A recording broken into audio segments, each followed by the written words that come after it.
नमस्कार. चला तर आता दिवाळी संपलेली आहे आणि आता आपली कपाटं आवरायची वेळ आलेली आहे असं म्हणायला काहीच हरकत नाही. कारण आता दिवाळीला एवढे जास्त कपडे, आपण साड्या वगैरे काढलेले असतात, सगळं कपाट अस्ताव्यस्त झालेलं असतं. माझंही असंच झालेलं आहे, त्यामुळे मी आज कपाट आवरायला घेतलेलं आहे. कपाटातले जे काही कपडे आहेत ते सगळ्यात आधी खाली काढून घेतले होते. कुठून सुरुवात करू, काय करू, काहीच समजत नव्हतं.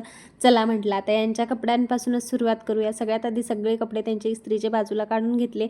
सगळ्या कपड्यांच्या घड्या मारून झाल्यानंतरच जागची उठली. त्यानंतर जे थोडेफार लावून घेतले आणि बाकीचा जो काही पसारा आहे ना तो ठेवून दिला आणि जो बिनकामी आहे ना ते फेकून दिला. तर अशा प्रकारे सगळे कपडे लावून घेतले. सगळी एनर्जी संपली होती म्हणून थोडासा चहा घेतला. चहा पिल्यानंतर बरंच काही बरं वाटतं. त्यानंतर मग देवाला दिवाबत्ती केली. दिवाबत्ती झाल्याच्या नंतर भाजी आणायला गेले. भाजी घेतली.